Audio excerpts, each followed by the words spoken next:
Assalamualaikum warahmatullahi wabarakatuh. Berjumpa kembali bersama channel Halwani Studio. Welcome to my channel.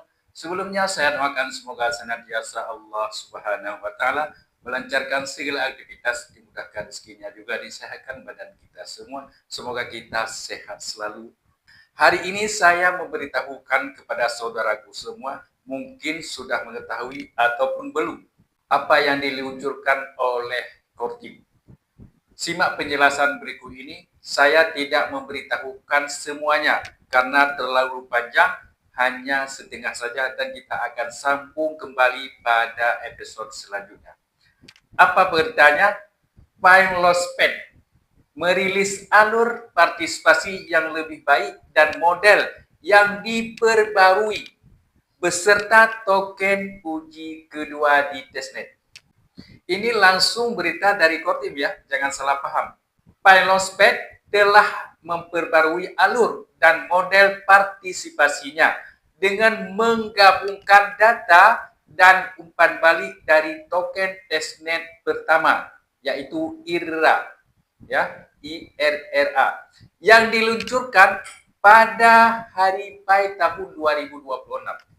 Tujuan dari peluncuran token uji coba adalah untuk memperkenalkan para pionir pada mekanisme token ekosistem baru dan untuk mendidik komunitas tentang cara berpartisipasi dalam mekanisme keuangan terdesentralisasi, yaitu DeFi, sambil mengumpulkan data yang berharga dan umpan balik dari para pionir untuk membantu meningkatkan dan menyempurnakan desain dan mekanisme launchpad pada versi mainnet.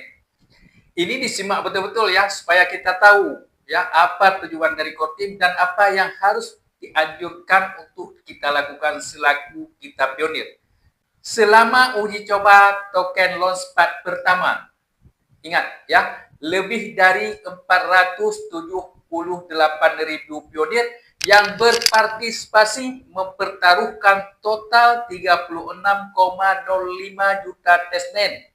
Lebih dari 198.000 pionir berkomitmen besar 14,72 juta testnet Pi. Dan 11,71 juta dari testnet Pi yang dikomitmenkan tersebut digunakan untuk akuisasi token senilai 10 juta token IRRA. Ini ada hubungannya pada episode saya yang sudah lalu. Ya, kalau nggak salah 1 hari atau 2 hari yang sudah lalu ya, yang kemarin lah. Ya, tentang nilai koin Pi Network 1 Pi 10 juta token. Hari ini dibahas lagi oleh Kortim. Hasil ini memberikan data yang bermanfaat dan menyoroti area di mana pengalaman launchpad perlu ditingkatkan. Beberapa temuan tersebut adalah sebagai berikut. Beberapa partisipasi merasa kesulitan memahami hubungan dan dampak diri, mempertaruhkan dan berkomitmen. Agak ada kesulitan sedikit dari pionir. Urutan tindakan staking dan committing menyebabkan beberapa pengguna berhenti berpartisipasi. Ada juga beberapa pengguna melakukan staking test Pi tetapi tidak melanjutkan commit test Pi atau tidak melakukan commit yang cukup relatif terhadap stake mereka untuk benar-benar berpartisipasi dalam proses akuisasi token. Ini sudah dibaca oleh Kortim ya, bahwa pionir-pionir kita yang melakukan stakingnya tidak sepenuh hati, masih ragu-ragu ya, padahal Kortim telah mempersiapkannya. Tapi bagi kita, bagi pionir-pionir yang tidak melakukan staking itu tidak apa-apa ya, diam saja juga tidak apa-apa. Hanya ini diuji coba oleh Kortim ya, karena ingin diluncurkan nilai koin Pi Network. Peluncuran pertama memperkenalkan terlalu banyak komponen dan kompleksitas seputar staking, committing, dan bagaimana keduanya berinteraksi, sehingga menyulitkan sebagian pengguna untuk memutuskan bagaimana mengalokasikan jumlah partisipasi yang mereka inginkan. Token testnet kedua, Slimes, telah dirilis untuk menguji peningkatan ini, termasuk melalui pembaruan antarmuka pengguna, pengalaman pengguna, dan mekanisme launchpad. Dan tidak seperti uji coba pertama, ya. Slimes terhubung ke aplikasi yang benar-benar berfungsi, Slant of Pi, bukan demo, sehingga Pi dapat mengumpulkan data keterlibatan yang sebenarnya, yang dapat memberikan informasi yang lebih baik untuk desain launchpad sebelum versi mainnet dirilis. Perlu dicatat bahwa Slimes adalah token testnet dan tidak akan pernah masuk ke mainnet, hanya uji coba. Alur partisipasi yang lebih sederhana dan jelas pada peluncuran token uji coba pertama, staking dan committing merupakan langkah terpisah pada layar yang berbeda.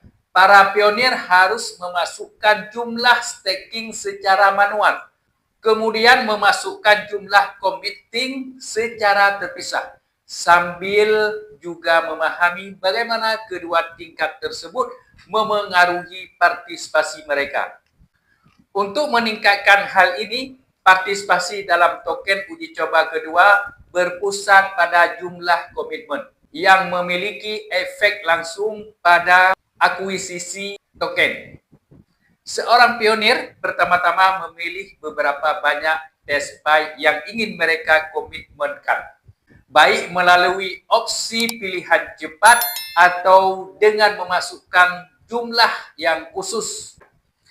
Launchpad kemudian secara otomatis menghitung penahanan akses adil terkait berdasarkan rumus tetap yang sebelumnya disebut sebagai stake of Pi power, dan menampilkan jumlah komitmen, jumlah penahanan, dan totalnya secara bersamaan sebelum konfirmasi. Kedua transaksi tersebut kemudian dikirimkan secara berurutan dari satu layar. Ini saya sampaikan untuk informasi saja, ya. Mekanisme penahanan akses yang adil dirancang untuk mendukung distribusi token yang lebih luas dan membantu mengurangi kemungkinan para whale atau investor besar, ya, mengakses serta dengan jumlah komitmen yang lebih kecil. Jumlah penahanan yang dibutuhkan meningkatkan secara progresif sesuai dengan jumlah yang dipilih oleh seorang pionir untuk dikomitmenkan. Komitmen yang lebih besar membutuhkan penahanan yang proporsional lebih besar, yang membantu menjaga akses bagi peserta yang komitmen yang lebih kecil. Istilah penahanan juga mencerminkan sifat sementara dari mekanisme ini. Penahanan akses yang adil bukanlah pembelian token projek penerbit, dan Pi yang ditahan tetap menjadi Pi milik pionir yang berpartisipasi dan dikembalikan setelah durasi penahanannya berakhir.